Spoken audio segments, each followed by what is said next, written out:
അച്ചായൻ്റെ എല്ലാ കൂട്ടുകാർക്കും നമസ്കാരം. ഇടമക്കളെ, നമ്മളിപ്പം നമ്മുടെ അമേരിക്കൻ പര്യടനമൊക്കെ കഴിഞ്ഞ് തിരിച്ച് വീണ്ടും യൂറോപ്പിലേക്ക് പോകാനുള്ള പരിപാടിയാണ്. ഈ കാറ് എയർപോർട്ടിൽ റെൻ്റ് കാറിൽ തിരിച്ചു കൊടുത്തിട്ട് നമ്മൾ അവിടുന്ന് ഫ്ലൈറ്റ് എടുത്ത് നേരെ സ്വിറ്റ്സർലൻഡിലേക്ക് പോവുകയാണ്. ഇടയ്ക്ക് ലണ്ടനിൽ നിന്ന് കയറി ഇറങ്ങണം. നമ്മൾ ഇത്ര പെട്ടെന്ന് ഈ അമേരിക്കയിൽ വീണ്ടും ഒരു ട്രിപ്പ് വരാനുണ്ടായ കാര്യം, നമ്മുടെ പെങ്ങളുടെ മോളുടെ കല്യാണം ഉണ്ടായിരുന്നു ചിക്കാഗോയിൽ. അതിന് വേണ്ടിയിട്ടാണ് ഞങ്ങൾ വന്നത്. അപ്പം ഡോളിമോളും അതുപോലെ തന്നെ ഹർഷയും ഞങ്ങൾക്ക് അവധി കിട്ടി. പിള്ളേർക്ക് പഠിത്തം ഉണ്ടായിരുന്നു, അത് കാരണം അവർ വന്നില്ല. അപ്പോൾ കല്യാണമായിരുന്നു ഞങ്ങളുടെ വരവിൻ്റെ മെയിൻ ഉദ്ദേശം. അത് നിങ്ങൾ കണ്ടു കാണുമെന്ന് കരുതുന്നു. ഹർഷയാണെങ്കിൽ ഇരുന്ന് ഉറങ്ങുക, അതേ നോക്കി പാട്ടൊക്കെ കേട്ട് ഉറങ്ങുക.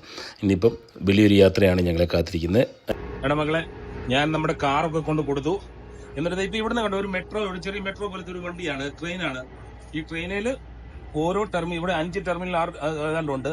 ഓരോ ടെർമിനലിലേക്കും നമ്മൾ കൊണ്ടുവിടും. അപ്പം എനിക്ക് പോകേണ്ട ടെർമിനൽ 3-ലാണ്. അപ്പോൾ അവിടെ നമ്മൾ എത്തിക്കുക. അത് നോക്കിയേ,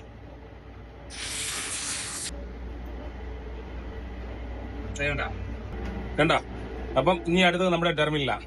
അപ്പോൾ ഇടമക്കളെ, ഞങ്ങൾ കുഴപ്പമൊന്നും കൂടാതെ ഫ്ലൈറ്റിൽ വന്നു. ഫ്ലൈറ്റ് ഓൺ ടൈമാണ്. നൈറ്റിൽ ഫ്ലൈറ്റാണ്. വൈകിട്ട് 10:30 ഇവിടെ സ്റ്റാർട്ട് ചെയ്യും. ഞങ്ങൾ ഒരു 8 മണിക്കൂർ കഴിയുമ്പോഴത്തേക്കും ലണ്ടനിൽ വരും.